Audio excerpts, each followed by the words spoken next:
against the winner of this match. And one of our last hopes for some non-island decks in the semifinals. Take a look at the sideboards here. We already talked about Richie's. We'll look at Alec Mays here. As it looks like he's going to be on the play for game number 3. Domestication, a Rift, 2 Dispel, 2 Dissolve, 3 Gainsay, 2 Negate, 2 copies of Polymorphous Jest, and then 2 Jason Memory Adept. Jest is very popular in this top 8. Yeah, we've seen quite a bit of it, and really its debut, from what I've seen in the Open Series. Yes. There was a rumored blowout. Dylan Donegan apparently, when his opponent played a Golgari Charm for -1/-1, Dylan cast a Polymorphous Jest to make everything a 1/1. Yeah, that was a thing that did happen. So maybe we'll see that here. That is nasty. It's a bit of a beating. Bit of a beating.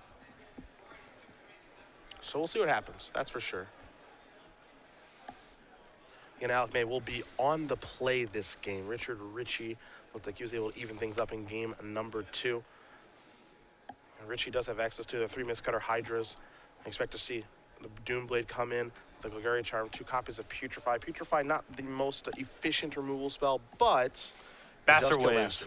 Public Enemy number 1. Yep. And it's on curve with Nightveil Spectre, which is another potentially annoying card as well. And that's what's important. You can kill those, heavy devotion providers or their payoff cards. Can't kill Thassa, of course, but few things can. And in this matchup, Richard kind of needs to take a mono black devotion kind of position to the games and just try to kill everything. He can clean up the game, however, after the fact, for the most part, but falls behind on the board, it gets really rough.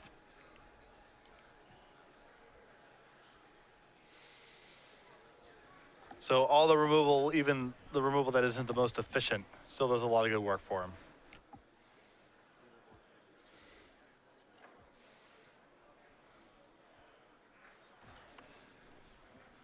Game 3 underway in just a moment. I'm excited. You excited? I'm excited. I'm excited. I like this matchup a lot. There's a lot of play to it. These are usually fun games to watch. It's definitely back and forth. Yeah. It can definitely be back and forth. Both players playing around a lot of cards at various points. Now, we've talked about Joe Lissette quite a bit this weekend, and he ended up X2-1 yesterday in the standard portion.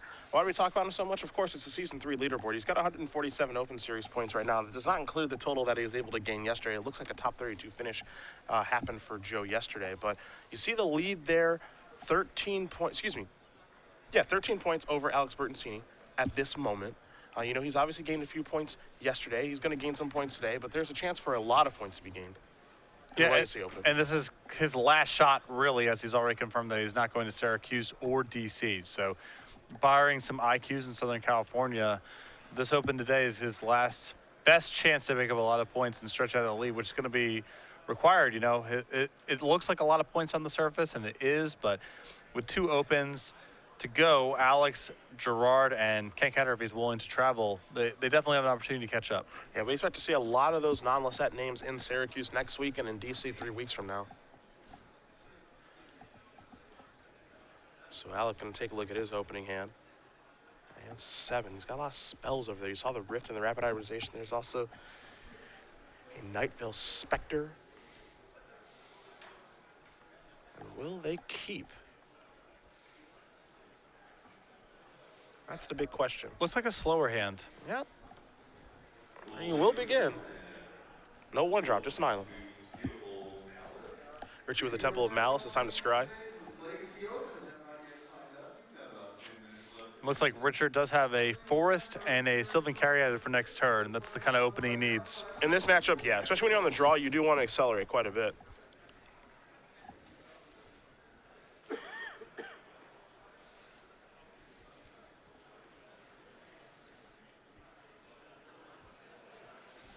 Richard contemplated that one for a while before letting it go. Well, longer scries.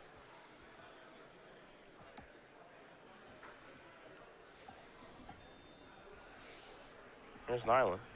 Does he have a turn 2 play? No. Ugh, this is a slow one. It's reactive too, and that's not a spot that I love to be in if I'm Alec here.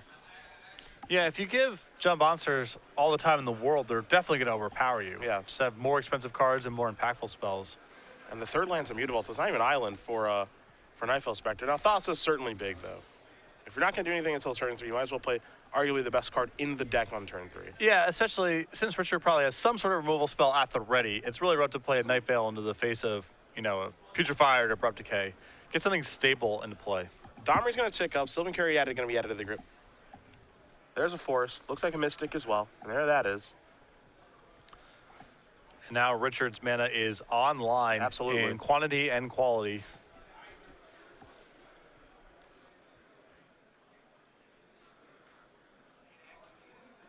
So it's time to see what Alec May can put together on the 4th turn of the game. Of course, there will be some scrying that does take place here with Thassa. So a draw. Mutavault is what he's found. He's going to play that as his 4th land. Again, can't play Night Veil Spectre. Can't play the Cloudfin Raptor that's over there. And again, he does have some reactive cards, but it's not great. And there's the Raptor.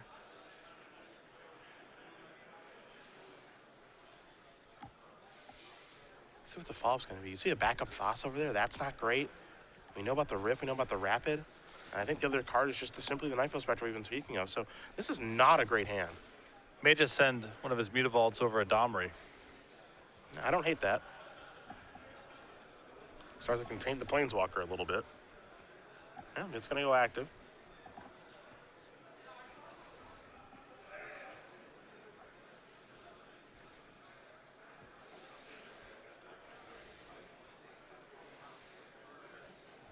Yeah, we're going in. Down to 2 goes the Planeswalker. So now if you're Richie, it's time to play a big spell. You've done a lot of setup. You got a Domry out there. Now it's time to actually get to try to win this game.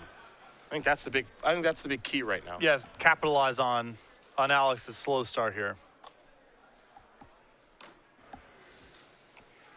Still need to be careful about rapid hybridization. Don't want to lose too much tempo. Of course.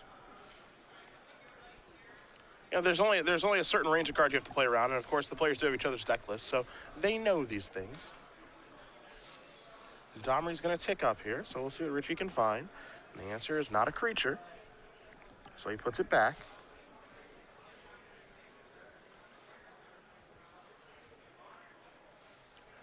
There's a Mutavault. And there's a Pulachronos.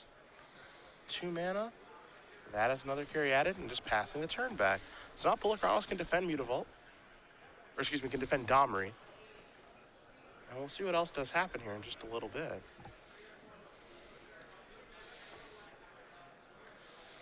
It's tough because at this point, a 3/3 is almost as good as a 5/5 on this board. Yeah. So Alec can go ahead and rapid hybridization the Pulachronos and move on. But he may have to try to engineer the game where he blows out Pulachronos in response to a monster's activation. He may need to extract that much value out of this rapid hybridization. Yeah, this is true.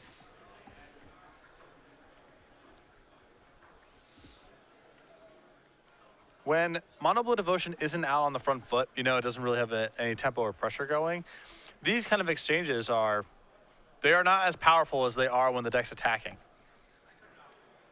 Huh. This I did not see coming. Rapid hybridization on the Cloudfin Raptor. Taking away his own devotion. Well, this allows him to make the Frog Lizard unblockable to take out Domry. Okay. He gets that line this turn, but I don't know what the follow-up is exactly. Yeah, how is that good for the how is that good for the long term? That's the question. There's an island.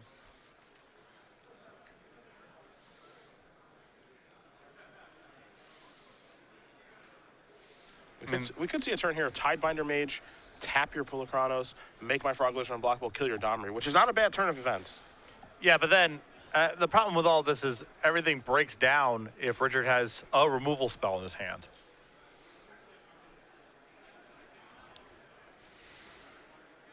Yeah, make that unblockable, kick it back.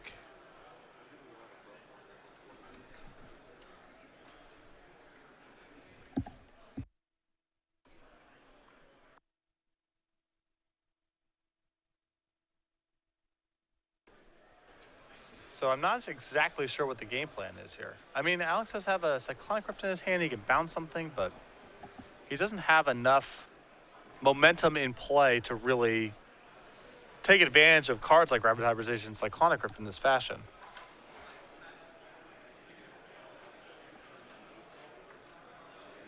Oh, this is a bunch of mana.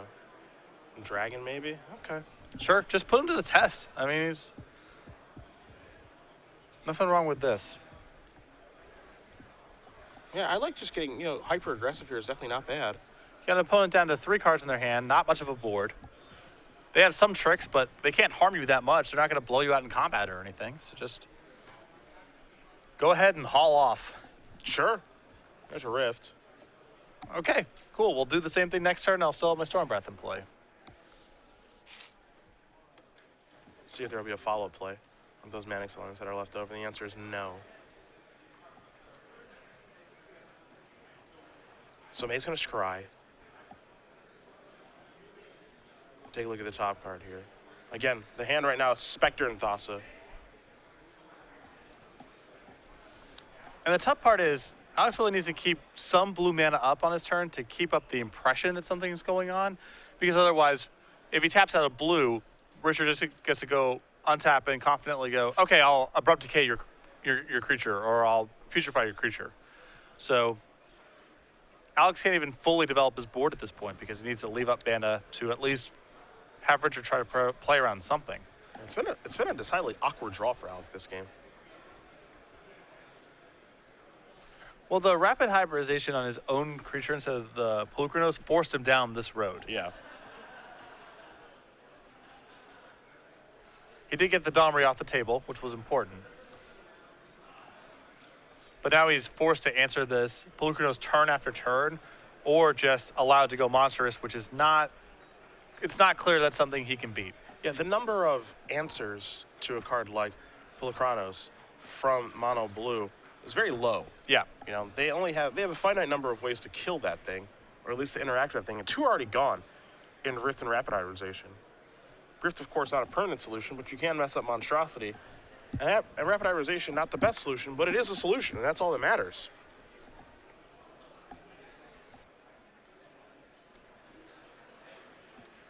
And this is the sequence I'm talking about now. Alex is out of blue mana, so Richard can do whatever he wants on his turn without fearing anything.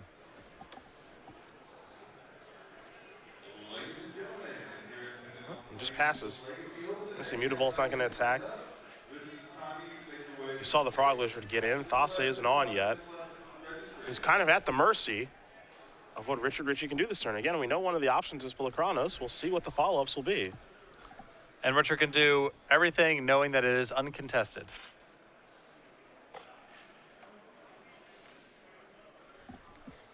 Looks like there might be a Mortars hanging out there. Not too sure. Mortars isn't great. It's certainly fine. This doesn't seem like a bad spot for Mortars. Again, Alex's shields are down. That's the most important thing. You don't have to play against any counter spells. This is an easy place to start. Let's get in for 4. You don't have any good blocks. Yeah, Alex on 12. If Alex is willing to chump, then you do something else on your turn. You can recast your Polukranos or what have you.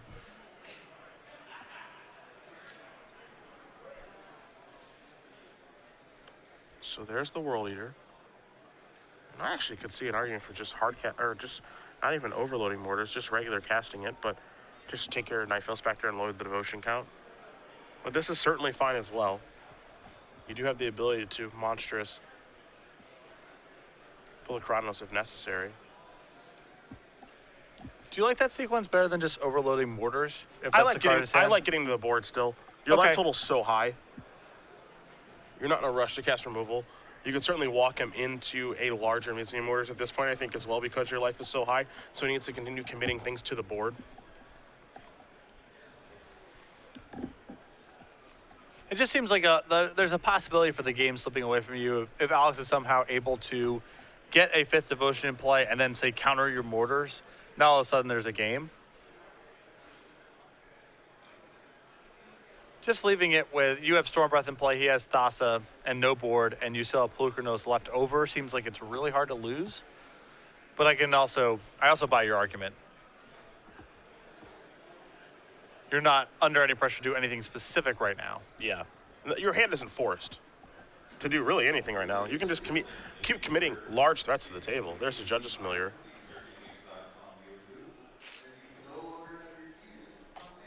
Also, how scared of a counterspell are you? There's another thing, too. Well, how realistic is it to be in Alex's deck? Not really at this point, but how do you go about losing this game? It probably involves that.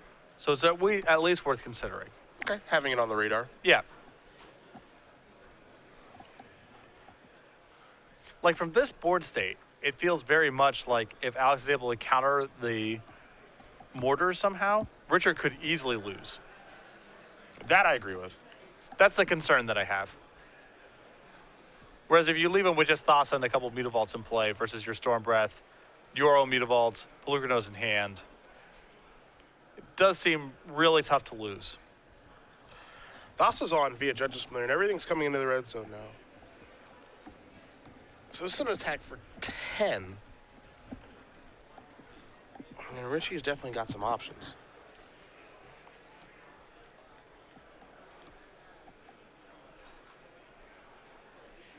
Interesting turn. A lot of back and forth in this matchup. Yeah, there's a lot of play to it. A lot of tricks that both players have to play around. A lot of blowout cards on each side. Cyclonic Rift, Rapid Hybridization, Master of Waves, Busy of Mortars. Yeah, what I find really interesting is that, the number of tricks they have, there's not a high density of them, but they're there. And so you have to play around them. There's one of this, there's two of that. And Mono Blue Devotion's so brutally efficient that if you ever slip up and play around the wrong thing at the wrong time, or fail to play around something at the wrong time, that can just be the game. Yeah, we've seen that so many times. Because you get to spots like this from nowhere where, they're kind of doing nothing, and suddenly attacking for 10. And decks with that kind of capacity, if you trip up, you can just die.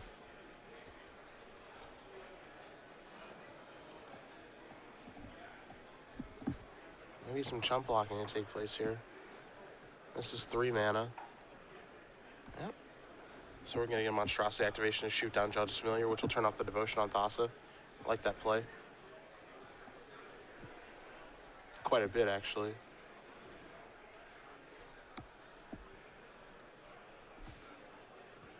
Yeah, I like this a lot, too. You don't need to wipe his entire board. Yeah. You just can't take this kind of shot. You're okay taking 5.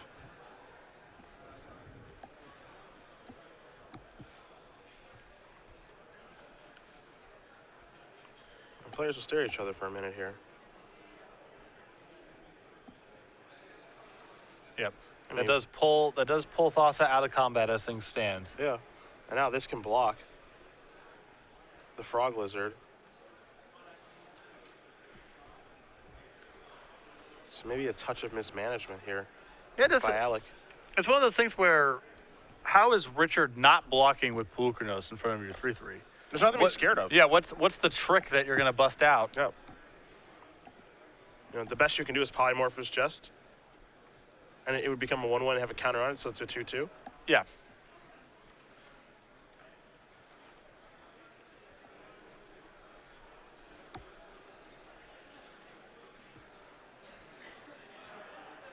Yeah, there's Jest.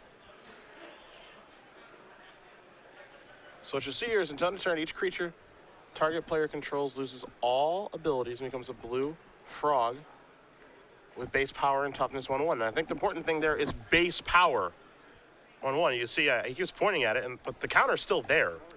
Well, yeah, it's target player controls. It doesn't affect Alex's side. Oh, no, you're right. Okay. Yeah.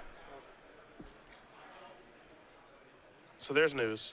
It's all good. Yeah, it's not asymmetrical. But this is another spot. I'm sure Richard's happy to bleed out that trick here as opposed to getting destroyed by it later. Yeah. Maybe in a racing situation where you think you're going to deal 9, you deal 2.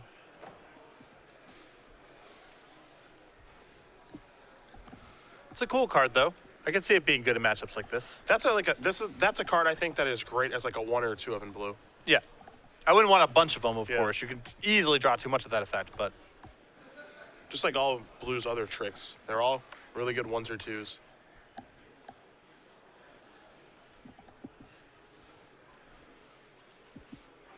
So if there wasn't a Mortars before, yeah, we'll this see. seems like a good turn to Mortars, This too. feels like a good turn to Mortars to me, too. If there was one in the grip. He doesn't even have to overload it here. I don't think he cares that much about the Frog Lizard at 13. He just needs to keep Thos off of Devotion. So it could just be as easy as killing the Night Veil Spectre.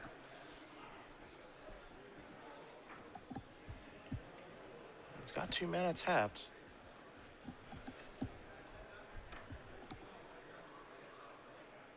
I'm very unsure of himself on what he wants to do this turn. I really like, you know, get rid of that Night Veil Spectre and hit for as much as possible. Put him in a spot where next turn it's, can you answer the Storm Breath? Probably not. And if not, then you're dead. 2-turn clock here. Yeah, I mean, this is 8, knocks Alex down to 4, and then next turn is lethal. There's almost no way to attack. There's no way to die in the swing back because you have 2 carry edits to block. Yeah. So even if the play was, you know, somehow turn, like this is very perfect worldy of like turn on Thassa, attack with my Mutavaults, you know, somehow he creates all that mana. I mean, we're looking at 5, 6, 7, 8, 9, 10, 11, 12 at best, and that situation isn't even, you know, readily present.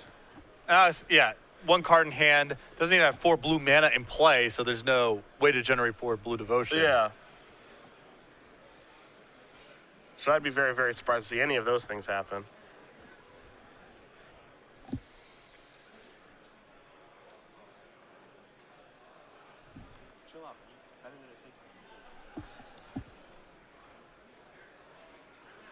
So Alex definitely on the ropes here. Because, I mean, if Richard is actually out, if he's completely out of relevant cards, then Tidebinder Mage may be able to crawl him back into this. There's the possibility of that, yeah.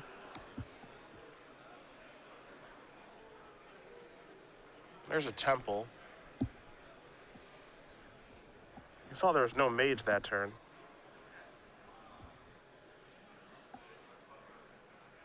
It looks like one of the cards in Alex's hand here, just an island. An island and Thassa.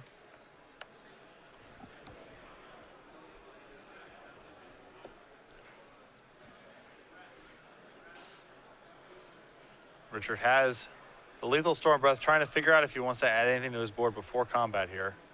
Yeah, again, there's a range of cards he has to play around in this situation. It looks like he's activating the Monstrosity on the Dragon, which is a strange way because that actually opens you up to getting beat by one of the cards that he could have. Yeah, to me, the easiest thing to do is just start the turn by attacking with Storm Breath Dragon and passing priority to your opponent. Yeah. And you can respond as appropriate. If he bounces it or whatever, that's fine. You get to recast it, do your thing. But it's just going to be an extension of the hand. Richie's going to win this match over Alec May. 2 games to 1. It's not going to be all mono blue decks in our semifinals. Yeah, we got one guy fighting the good fight here, Richie, on Judd Monsters. He'll be moving on to the semifinals. He's got a lot of blue in front.